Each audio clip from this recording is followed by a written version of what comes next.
Gracias por escuchar los podcasts de Radio Nacional. Acceda a todos los programas en rtv.es/a la carta.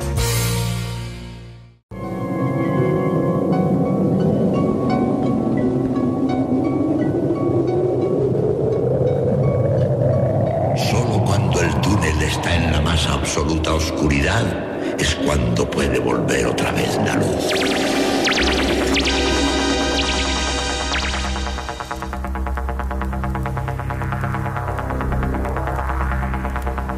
Estás entrando en el espacio en blanco.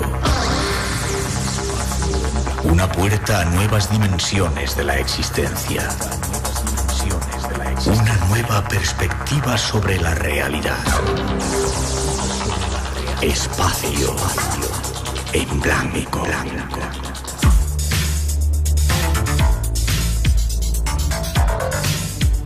Una producción escrita y dirigida por Miguel Blanco.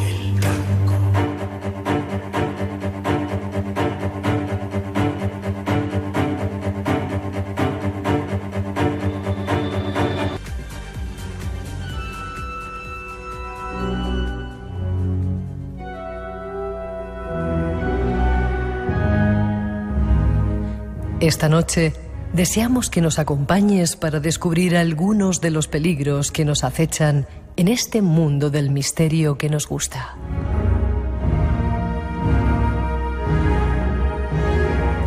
Junto a un experto queremos hacer un repaso a algunos de los riesgos que corremos cuando abrimos las puertas hacia lo sobrenatural.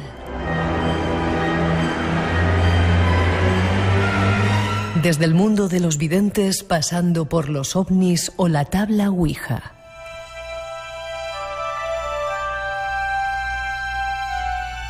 Será un viaje interesante, lleno de advertencias para no caer en alguna de las trampas de este mundo misterioso. Y habrá más.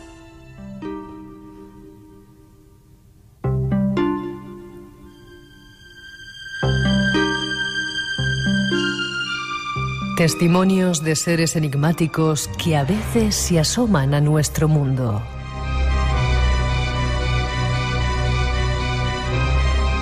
Eso y alguna sorpresa más cerrarán el círculo que esta noche queremos abrir en este espacio en blanco.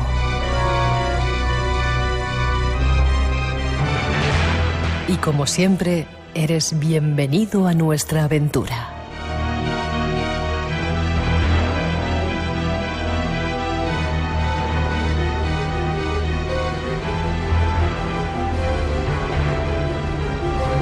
Buenas noches, y solo nos queda saludar a nuestro primer invitado, Manuel Caraballal. Don Manuel, ¿cómo está usted? Muy bien, ¿qué tal está usted, don Miguel? Muy contento. Yo también. Y bien.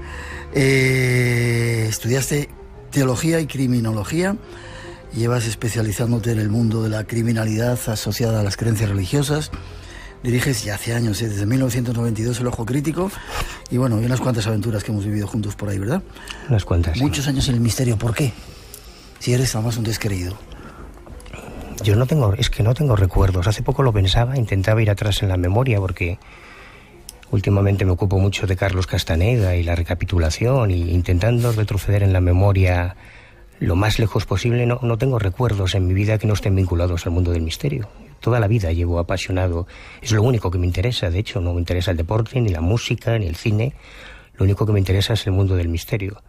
Y descreído quizás por la experiencia, porque alguien decía que cuando buscas la verdad corres el riesgo de encontrarla. Y si la buscas intensamente con todas sus consecuencias, caiga quien caiga, la mayoría de las veces te llevas grandes decepciones. Hablamos mucho de la corrupción en la política, en la banca, pero hombre, en todos los aspectos del mundo, de la cultura, hay corrupción, y en este también, claro. Ya, pero eso no quiere decir... Bueno, sacaremos conclusiones al final. Escuchabas el programa Espacio en Blanco hace un montón de años, ¿no? Casi antes que tú, fíjate. Todo puede ser. Hablaba con David que celebramos 30 años, pero echando cuentas, tenemos que ir el lunes a la universidad a dar una charla, ¿no?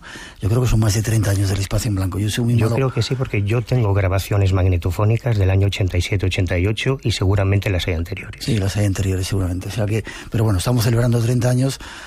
que nos quiten lo bailado, porque hay que quitarse años ya a ciertas edades. Este es nuestro invitado 900-137-137, por si queréis intervenir, pero si estáis en el programa más antiguo de estos temas, el que más tiempo lleva y de donde han salido toda la cantera de gente que ahora está por ahí, ¿verdad? ¿De dónde hemos salido todos? Vale, 2:13, 1:13 en las Islas Canarias. Nos vamos de viaje a descubrir algunos peligros de este mundo del misterio.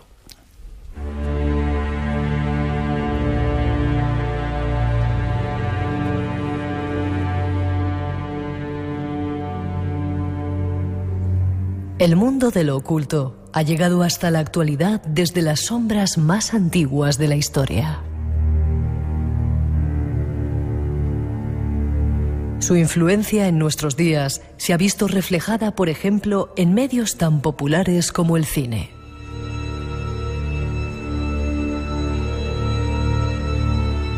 Un ejemplo, la película Harry Potter y las Reliquias de la Muerte, segunda parte, que batió todos los récords de taquilla.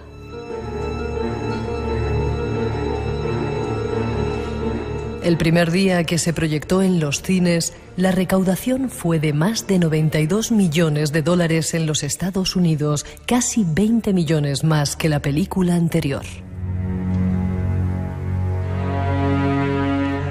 De las 25 películas más rentables de todos los tiempos, 7 de ellas corresponden a la serie de 8 películas de Harry Potter, que ya ha recaudado más de $5.000 millones en taquillas.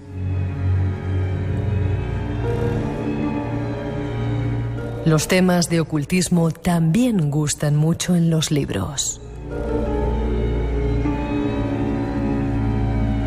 Las películas de Harry Potter comenzaron naturalmente como libros impresos.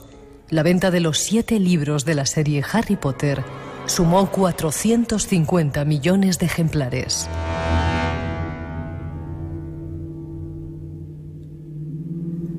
El ocultismo se ha instaurado en nuestras vidas como un pasatiempo, un entretenimiento. Pero el ocultismo es mucho más que ficción. Una encuesta de CBS News en febrero encontró que el 48% de los encuestados creían en la existencia de fantasmas y el 22% aseguraban que habían visto o sentido personalmente la presencia de un fantasma. Incluso hay jefes de Estado que participan en el ocultismo.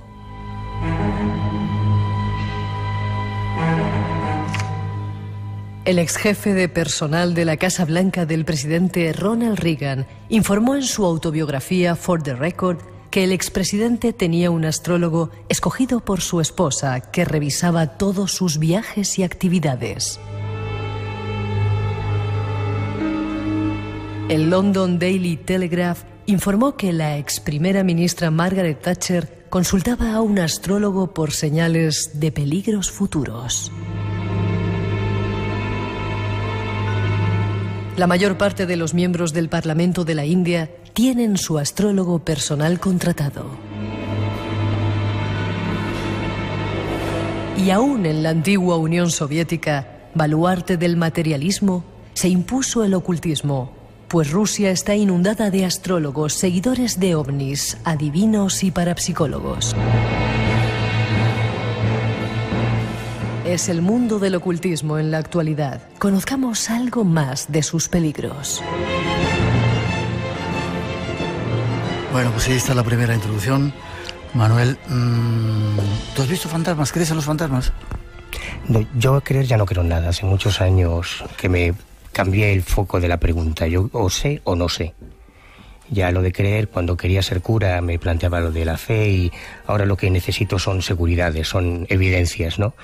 Y no, fantasmas, si te refieres muertos, no, vivos, sí conozco unos cuantos. Esos hay muchos por ahí. Pero muertos no he tenido la experiencia y mira que los he buscado, tú lo sabes, que yo he buscado con mucha intensidad hasta debajo de las piedras. He visto otras cosas, he visto cosas que no he sabido explicar, pero que yo no las sepa explicar no significa que no tengan explicación, significa que yo no se la he encontrado. Ya.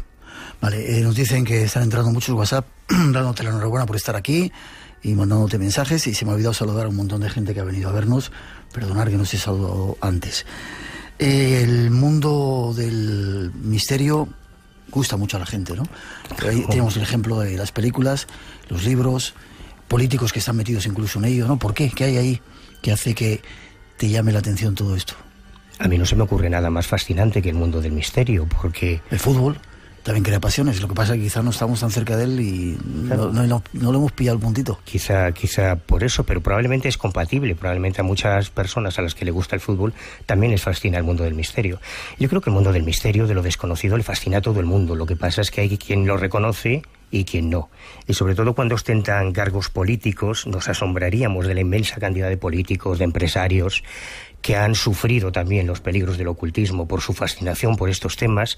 Mencionabais a Ronald Reagan en la introducción, pero François Mitterrand hace unos años protagonizó un escándalo enorme cuando se dieron a conocer las grabaciones de las consultas que él hacía a una tarotista parisina, consultándole cosas tan delicadas como cuándo era el momento, según los astros, más oportuno para entrar en la guerra del Golfo. Porque la mayoría de la gente con mucho poder o que tiene mucho que perder suele volverse muy supersticiosa. Y a veces, bueno, ¿por qué no? ¿Qué daño puede hacer consultar a un mántico, a un brujo, un adivino? Es realmente un tema fascinante, sobre todo entre la gente más joven. Quizás eso sea lo más peligroso. ¿Entre la gente más joven? Claro, los chavales, temas como las psicofonías, la ouija, la escritura automática, los ovnis, son temas muy atractivos. De hecho, yo creo que casi todos nosotros empezamos muy jóvenes en estos temas, ¿no? Y claro, está bien que te gusten, que sientas curiosidad por todo esto, pero como nos enfrentamos a temas muy ambiguos, muy escurridizos, de los que en realidad no sabemos tanto como pretendemos, es muy fácil que se confundan unas cosas con otras y que a veces, sin darnos cuenta, creemos o fomentemos mitos que matan. Porque en algunos de los casos más dramáticos que yo me he encontrado, en ese punto de intersección donde converge el mundo de la investigación criminal, de la investigación policial y el mundo del misterio, que es donde se encuentra todo aquello que Antonio Viqueira Hinojosa, el célebre inspector de policía que fue el que detuvo al Jarabo y es un histórico de la policía, él a esto le denominaba la criminalidad esotérica. Ese punto donde converge los crímenes rituales, los suicidios esotéricos, las sectas destructivas, las estafas paranormales.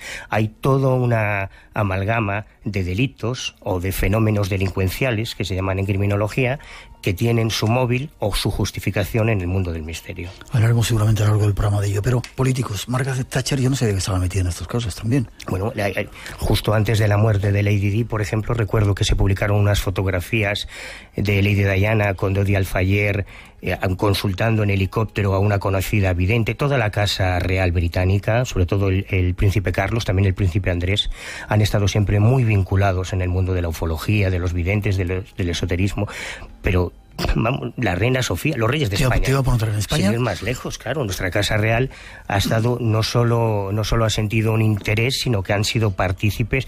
Sabíamos hace muchos años la relación que tenía doña Sofía con Juan José Benítez, por ejemplo. Después averiguamos que doña Sofía había organizado una serie de tertulias en Moncloa, a las que acudieron algunos amigos, investigadores, ufólogos, a dar charlas sobre estos temas. Lo que no sabíamos, yo lo averigué hace muy poco, era la implicación del rey, don Juan Carlos, incluso en el proceso, el famoso proceso de desclasificación OVNI de los documentos del Ejército del Aire Español.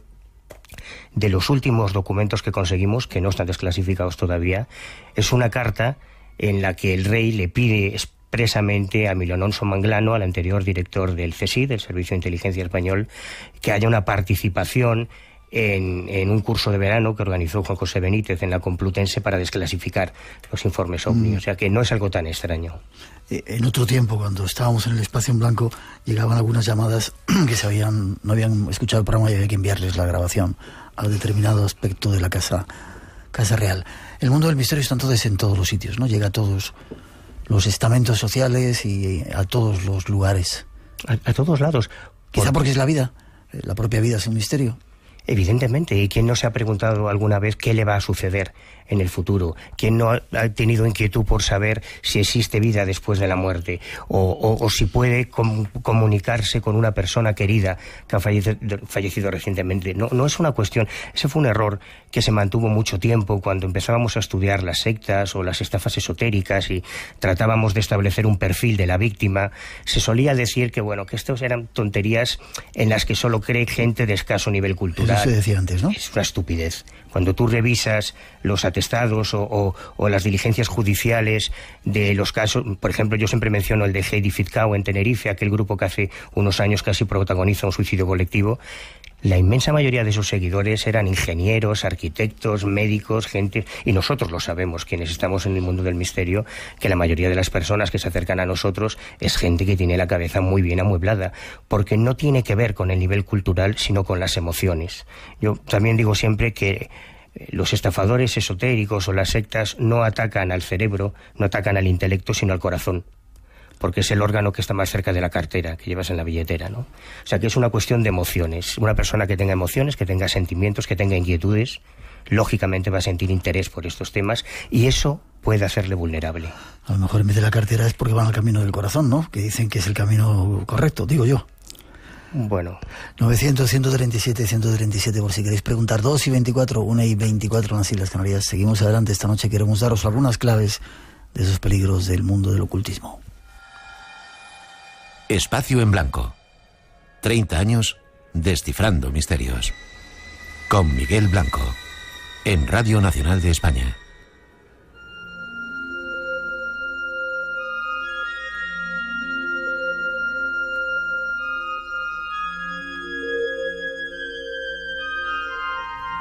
Desesperados por la crisis, muchos españoles van al vidente o al tarotista para que les aclare su futuro.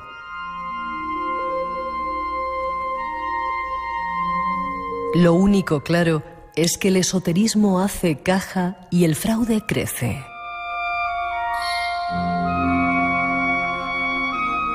Desde el comienzo de esta depresión, las cifras del tarot y la evidencia no han hecho más que crecer en todo el continente, y más en España, donde ya tiene una relevancia social importante de por sí.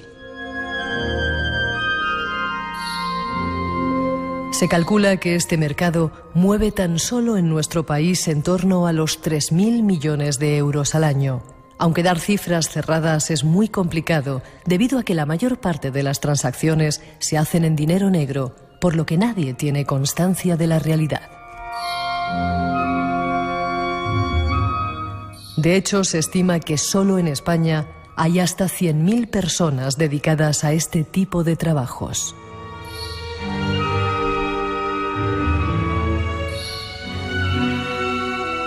Conozcamos algunas de las razones. Razones por las que la gente va a consultar a los videntes. O al que le echan las cartas, o etcétera, etcétera, etcétera. A que la adivinen el futuro. Yo supongo que por comodidad, porque siempre es más fácil delegar en terceras personas la responsabilidad que tomar tus propias decisiones, ¿no? Lo que ocurre es que en algunos casos llegan a convertirse en auténticos ludópatas de las mancias, en auténticos adictos. Yo he encontrado en casos tremendos, porque algunos de los profesionales de las mancias son muy buenos. Y cuando digo muy buenos no quiero decir que tengan una capacidad extrasensorial, porque si partimos de la base de que incluso quienes creemos en lo paranormal, todos aceptamos que estamos hablando de fenómenos paranormales, de anomalías, es que no es algo habitual, no es algo normal, sino no sería paranormal, ¿no? Entonces, no hay nadie que tenga el don de la premonición o de la telepatía en horario de oficina de 8 a 2 y de 4 a 8, no, eso no es. Lo que ocurre es que es cierto que algunos mánticos, algunos profesionales de las mancias, yo pienso que cumplen una función terapéutica. Pienso que pueden ayudar tanto como puede ayudarle a un creyente ir a un confesor a confesar sus pecados, o a una persona cualquiera ir a un psicólogo. Han sustituido a los sacerdotes. Siempre y a los está bien. psiquiatras. Claro, pero hay una diferencia, que si tú tienes un problema con un sacerdote, puedes acudir a la conferencia episcopal y denunciarlo. Si tú tienes un problema con un psicólogo, puedes ir al colegio de psicólogos y denunciarlo. Pero si tú tienes un problema con un vidente, no hay un colegio de videntes, no hay una federación, no hay una asociación, no hay nada, no hay dónde denunciar. Y además se genera una superstición muy interesante que hace que muchas personas que han sido víctimas reiteradamente de videntes tengan miedo a denunciar. Y cuando les preguntas, ¿pero por qué tienes miedo a denunciar? Si te ha estafado, tiene poderes, por ¿no? si me echa un mal de ojo. Pero hombre, si tuviera poderes no te estafaría. Si tú te quejas de que te han estafado es porque realmente no hay ningún poder, ¿no? Yo esta situación me la he encontrado en muchísimas ocasiones. Y como te digo, es cierto que hay algunos videntes, yo tengo buenos amigos que se dedican profesionalmente a las mancias, que creen que pueden ayudar, que realmente piensan que a través del tarot, de la astrología, de las líneas de la mano, de los pozos del café, pueden ser útiles a esas personas, aunque solo sea escuchando sus problemas. Y a fuerza de años y años y años de experiencia se atreven hasta a dar consejos, ¿no? Porque tienen una cierta perspectiva social. Pero luego me he encontrado con muchos desalmados, charlatanes, sinvergüenzas, que han encontrado una forma fácil de conseguir dinero rápido comprándose unas cartas de tarot en un supermercado, poniendo un anuncio en la prensa local y ya está, no hace falta más.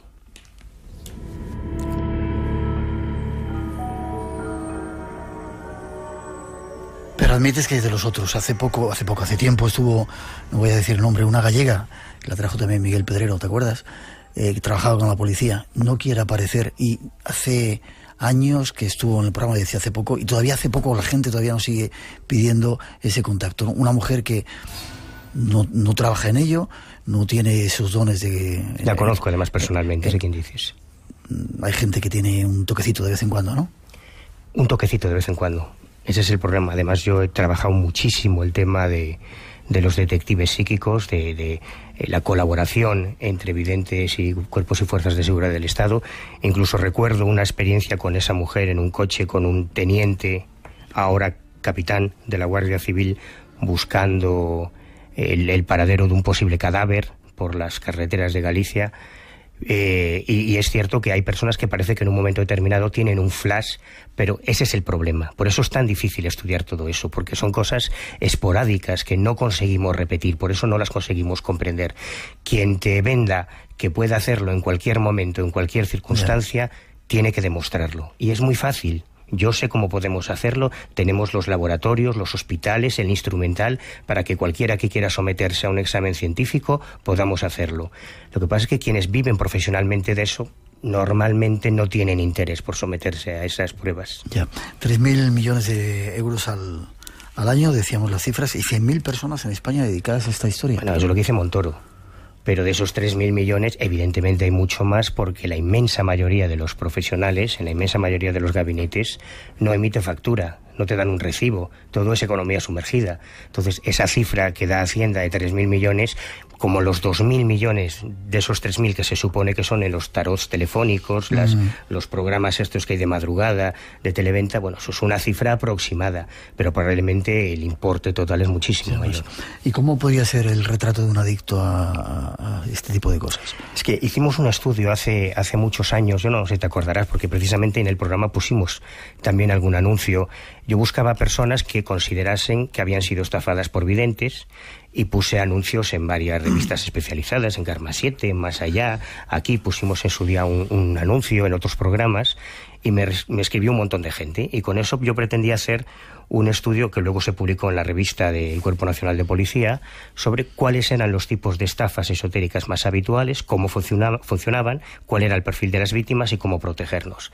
El perfil es muy amplio. Sí es cierto que parecía que había un incremento en el sexo femenino, en mujeres de entre 30 y 40 años, con mucho tiempo libre. La inmensa mayoría de las víctimas, sus familias no sabían que se habían desembolsado una pasta en este tipo de cosas, es porque el perfil es muy parecido al del ludópata, que se gasta el dinero en las tragaperras. Y los timos más habituales eran evidentemente el mayor de los casos por temas afectivos, gente que había tenido un desengaño amoroso y creía que a través de la magia o de un filtro esotérico iba a encontrar el amor. Hombre, pues es una apuesta arriesgada, es una apuesta muy, muy arriesgada. Otras personas era por un tema laboral, se habían quedado en el paro y se gastaban fortunas pero fortunas intentando que le encontrase un trabajo el vidente o que le tocase la lotería. Hombre, yo siempre les decía, si todo el dinero que te has gastado en videntes tuvieses hecho un máster o tuvieses hecho un cursillo del CCC, ya tendrías trabajo. Y luego en las técnicas nos encontramos con estafas de lo más inverosímiles, desde la limpia del dinero, los videntes nómadas. Eso vamos a hablar ahora, si te parece. Hasta el 2005-2007, que empezaron a complicarse las cosas, que ya entró en juego el crimen organizado, auténticas bandas de delincuentes dentro del mundo del esoterismo, que era algo que no habíamos visto antes, porque en los últimos años han llegado nuevos peligros que antes no teníamos. Vale, 2:33, 1:33 en las Islas Canarias. Vamos a seguir adelante buscando algunos de esos peligros. Incluso llegan hasta suicidios y cosas más tremendas que vamos a analizar esta noche. 900-137-137, insisto, si queréis preguntar algo, nos vamos con una tercera introducción para daros más datos.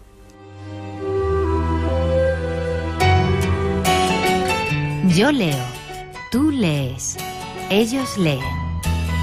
Hola, yo soy Silvia Daña Fernández, estoy leyéndome La evolución de Calpurniate de Jacqueline Kelly. Trata sobre una niña que lucha por sus sueños y no se queda estancada en los roles de género, porque las mujeres podemos con todo esto y mucho más. Cómo luchar por tus sueños, sea cual sea tu género. Radio Nacional de España con la lectura.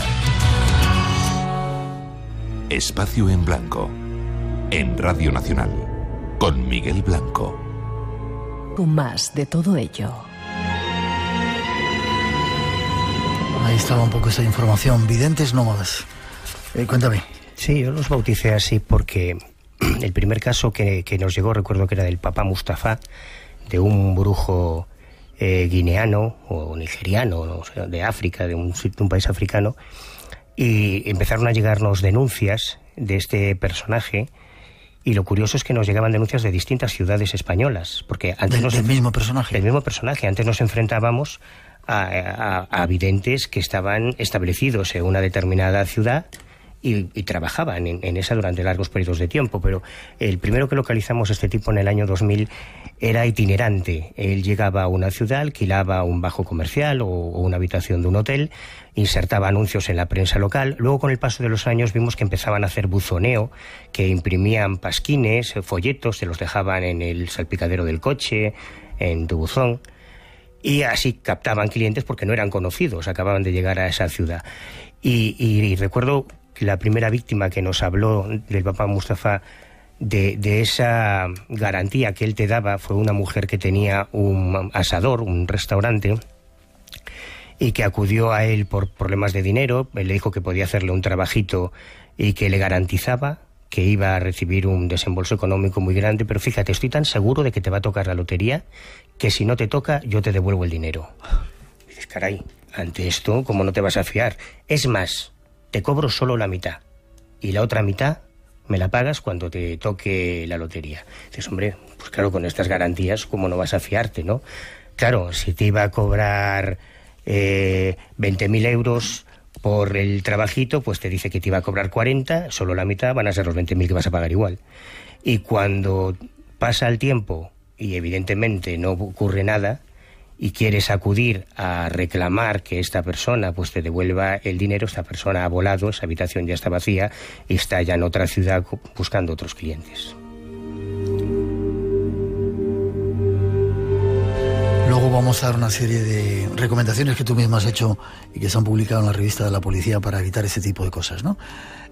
Ha entrado, dices, bandas organizadas en este mundo también después, aparte de este tipo de personajes que andan de acá para allá. Sí, a partir del 2005-2007 nos encontramos con un giro de tuerca y es la aparición de bandas de crimen organizado. Llamamos crimen organizado cuando 3 o más personas conspiran para cometer un delito, solo que en este caso el contexto no era las apuestas o el tráfico de armas, sino que era el mundo del misterio. Y el primer caso fue muy llamativo, nos lo encontramos en Barcelona y era una banda de chorizos, de delincuentes. Que no tenían nada que ver con el misterio, pero que vieron ahí Vieron un filón y lo aprovecharon. Entonces ellos lo que hacían, fíjate qué ingenioso, uno de ellos ponía anuncios como quiromante otro como cartomante, otro como astrólogo, otro pues daba reiki, en fin, distintas disciplinas.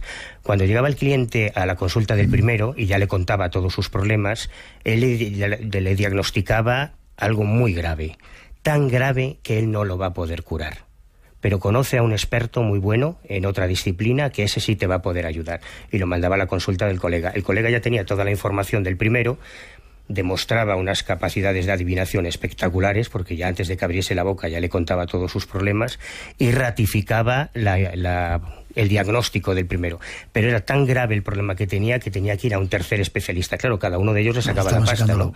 Y estaban reafirmando sobre todo el miedo, que suele ser el instrumento de trabajo de este tipo de estafadores, para que esta persona esté dispuesta hasta hacer una hipoteca sobre su casa, hasta pedir un préstamo para pagar ese ritual tan tremendo que van a tener que realizar sobre él. Claro, es como si tú vas al médico y te diagnostica un cáncer y pides una segunda opinión y ratifica la primera, y una tercera ratifica la segunda.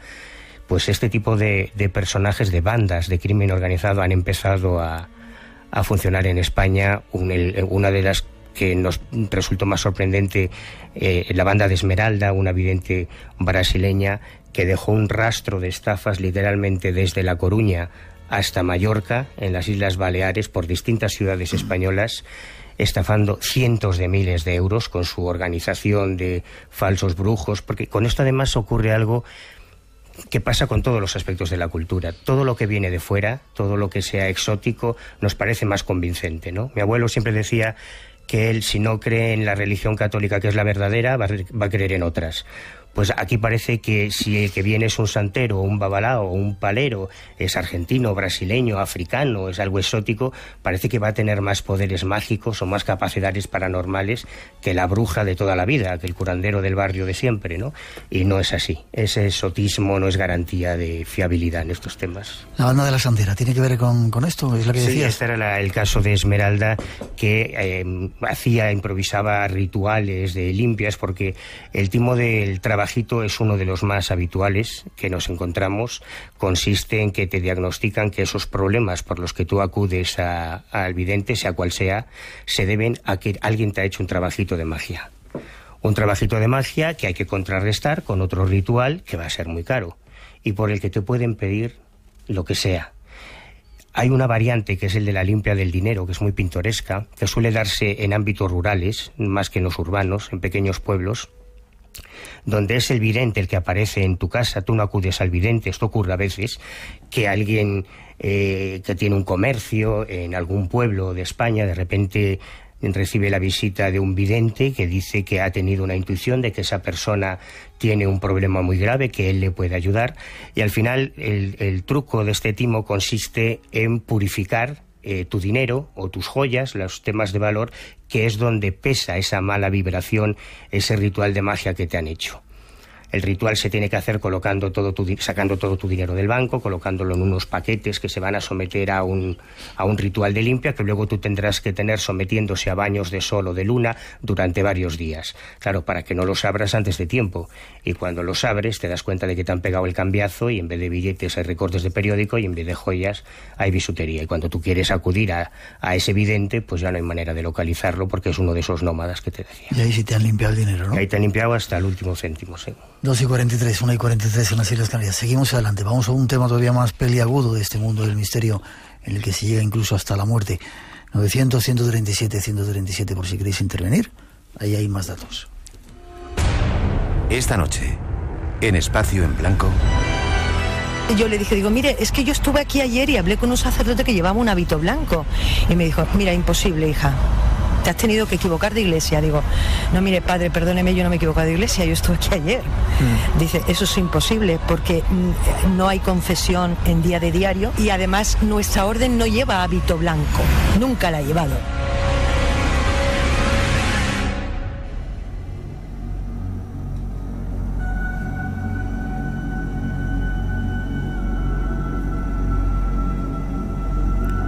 El mundo de los ovnis y del contacto extraterrestre también está inundado de peligros. Algunos tan graves que pueden llegar incluso al suicidio. Recordemos uno de los casos. El próximo 20 de junio se cumple el aniversario de uno de los casos más dramáticos y siniestros de la historia del contactismo en España. El primer caso de un suicidio colectivo en un culto ovni del país. Los protagonistas de este triste caso eran dos personas absolutamente normales. Podrían haber sido vecinos, familiares, amigos o compañeros de nuestro entorno. Nada en apariencia los diferenciaba de cualquier otro ciudadano español. Sin embargo, sus firmes creencias esotéricas les llevaron a dar la vida por su fe. Los extraterrestres nos llaman. Así rezaban los titulares de la prensa matutina el 20 de junio de 1972, refiriéndose al hallazgo de los cadáveres de José Rodríguez Montero, de 47 años, y Juan Turú Vallés, de 21, ufólogos afincados en Tarrasa, Barcelona, que habían puesto fin a sus vidas arrojándose a la vía férrea.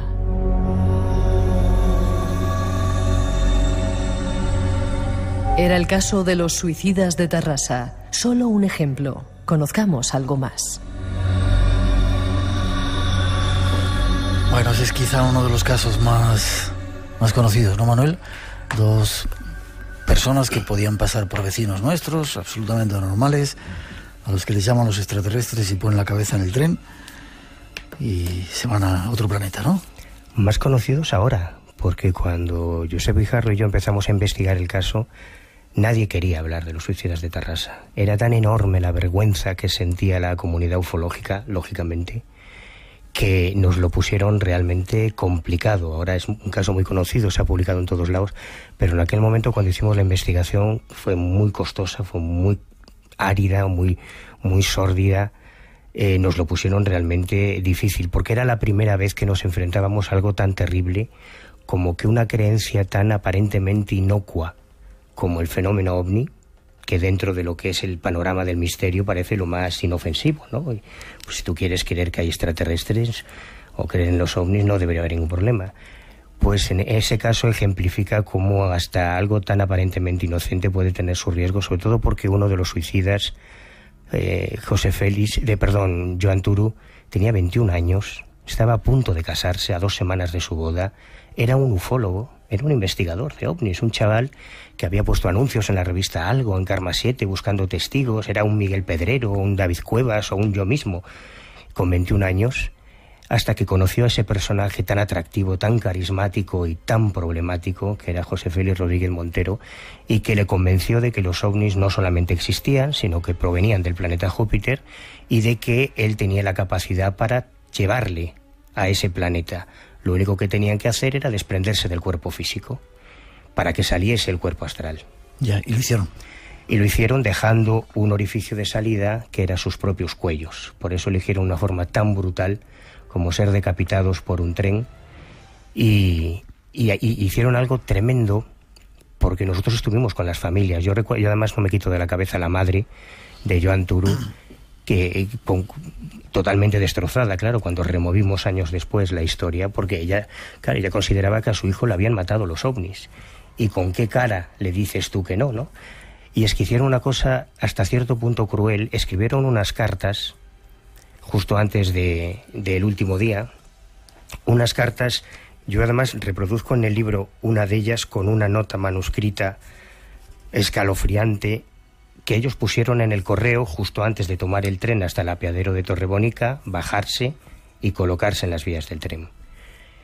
Cuando se encuentran los cuerpos, comienza la investigación policial, el levantamiento de cadáveres, y unos días después, un par de días después, imagínate, la viuda de José Félix, que estaba casado, la madre de Joan Turú, ven que llega el cartero con una carta de su hijo o de su marido que ha muerto 2 días antes, ¿no?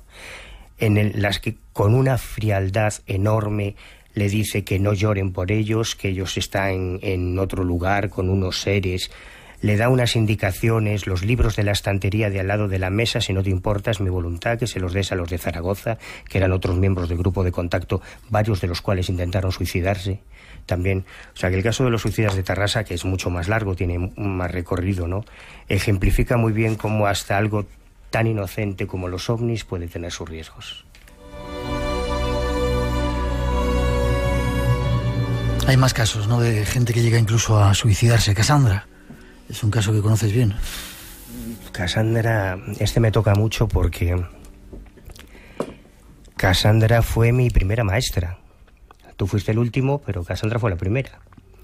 Cassandra fue una mujer que tenía un programa de radio cuando yo tenía 14, 15 años, en Radio Coruña, una emisora asociada. Fui el último maestro tuyo. Claro. Vale. Tomo nota.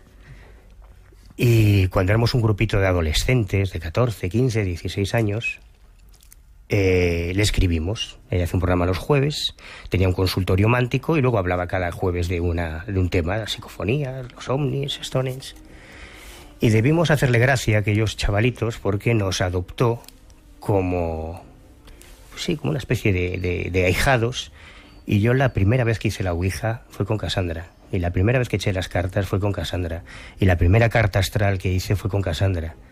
Y la primera psicografía que vi fue con Cassandra. ¿Funcionaba? Cassandra era un fenómeno. Cassandra, yo en el libro reproduzco una página de La Voz de Galicia que le dedicaron después de uno de los aciertos que ella tuvo. Ahí recuerdo una página de Karma 7 muy impresionados porque habían recibido una llamada de Cassandra 2 semanas antes diciéndoles que tuviesen cuidado porque había tenido un sueño con algo relacionado con fuego, y 2 semanas después tuvieron un incendio en la redacción y publicaron a raíz de eso. Porque aunque Cassandra estudió sociología en la Sorbona, era una mujer muy culta, bueno, pues aparentemente era una mujer con capacidades extrasensoriales, ¿no? Ese fue el problema. Que un día recibe en su consulta la visita de una mujer que su marido había desaparecido. Ella no conseguía localizarlo y decide por primera vez utilizar la escritura automática. El jueves siguiente, cuando llegamos a su casa, yo lo recuerdo perfectamente, Cassandra nos cuenta, muy eufórica, que había empezado a trabajar con la psicografía y que le funcionaba. Y nos enseñó las primeras hojas en las que recuerdo que había una frase que decía algo así como muero por amor. Había una palabra extraña que en principio no entendimos, cepelín o algo así. Había un dibujo que a mí me pareció muy siniestro en el ángulo superior izquierdo, era como una especie de duende, una especie de duendecillo, de criaturilla, que ella interpretaba como su espíritu guía, como el que le estaba enviando las psicografías. Y yo, como sabes, tú lo sabes bien, yo siempre he sido el compilador, el que lo guarda todo, lo archiva todo. Le pedí si me podía llevar las hojas para hacer un análisis grafológico y tal. Bueno, me las llevo y al cabo de un par de días me llama Cassandra muy, muy abrumada, llorando, pidiéndome que le devuelva las hojas porque ha aparecido ese médico que estaban buscando, se había suicidado por amor, usando una droga, un fármaco que coincidía con ese nombre, y quería recuperarlas. Y a partir de ese momento, Cassandra empezó a obsesionarse con la escritura automática, ya no hacía nada sin consultar a ese espíritu guía. Y al cabo de unos años, lamentablemente, primero le costó su matrimonio, perdió la tutela de sus hijos, y después terminó tirándose por la ventana del 6º piso.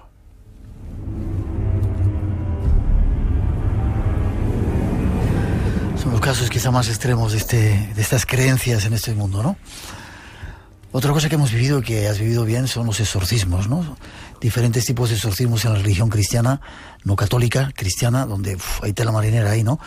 3 minutitos, te quedas luego unos cuantos minutos para damos unas cuantas indicaciones para librarnos de esos peligros, después de las 3, si te parece. Cuéntanos algunos de esos exorcismos. Sí, antes la Iglesia Católica era muy prudente, mucho más prudente que otras iglesias cristianas, era más exigente a la hora de diagnosticar una posesión diabólica y autorizar un exorcismo. Lo que ocurre es que por ese torrente de inmigración que llega de países latinoamericanos, muchos párrocos empezaron a encontrarse con familias de creyentes que llegaban con un caso de una niña enferma o un niño enfermo y le decía, mire, o me hace usted el exorcismo o me voy a la iglesia evangélica o bautista de enfrente y me lo van a hacer. Y esa es la razón probablemente porque la Iglesia Católica desde hace unos años ha abierto mucho la mano. Se han nombrado 8 exorcistas fijos solamente en la Comunidad de Madrid, hay docenas de ellos en España. Antes tenía que autorizarse a un exorcista por cada caso en concreto y se han vuelto muy laxos en ese sentido, ¿no? Y eso te lleva a casos de... Yo recuerdo un caso, el primero que investigué, muy dramático también, porque fue un exorcismo que se hizo sin permiso del arzobispado en La Coruña. Me llevó mucho tiempo, además, perseguir a la familia hasta conseguir localizar al padre. Y en ese caso no hubo una autorización expresa del arzobispado, que es lo que tiene que hacerse en cada caso, y el pobre chaval salió disparado también por la ventana de un piso 16 y lógicamente se mató.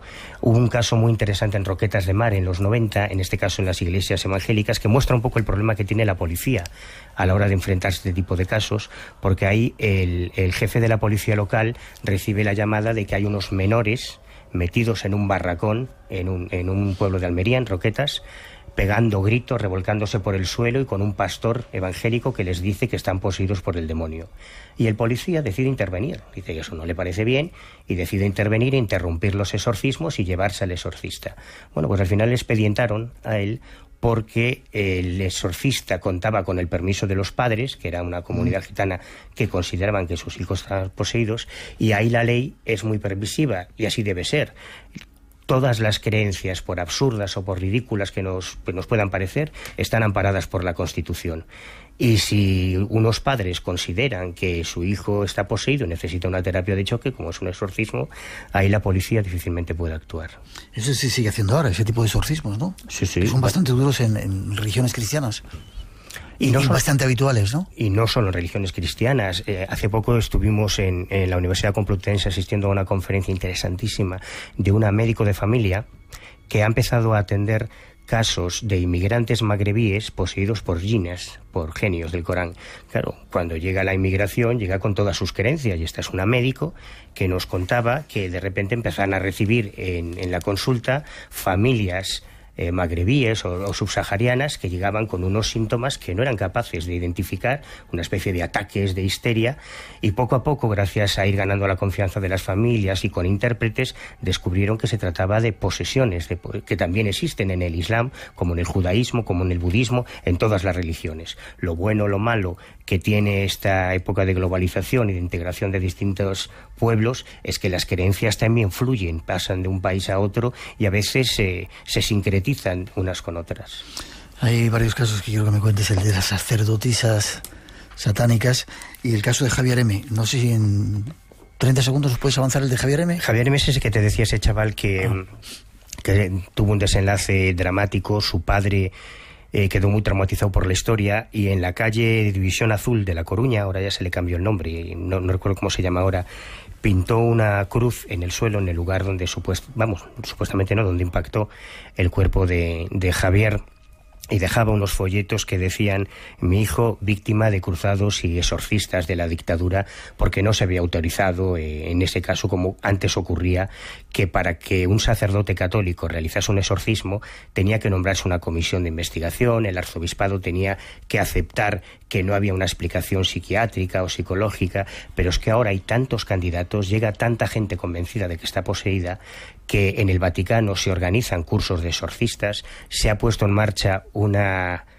revista especializada para exorcistas. En Roma hay un teléfono de ayuda al poseído, como el teléfono de ayuda al menor o de la mujer maltratada, pues un teléfono de ayuda al poseído, ¿no? O sea, estamos viviendo una psicosis de posesión diabólica. Igual es que anda suelto Satanás en estos días, en estos tiempos. Tiene mucho trabajo. Seguro.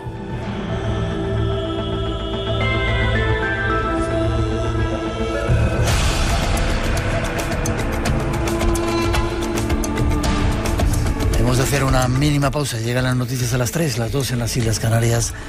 Y después de los servicios informativos regresamos. Hay aquí unas cuantas sacerdotisas que queremos presentaros, satánicas, y sobre todo daros algunos consejos para evitar un poco algunos de los peligros de este mundo. Después vendrá nuestro compañero David Cuevas con algunos casos increíbles de personas que se han visto tocadas por la parte buena del misterio. 900-137-137, por si queréis intervenir, no os vayáis, tenemos todavía mucho que contaros.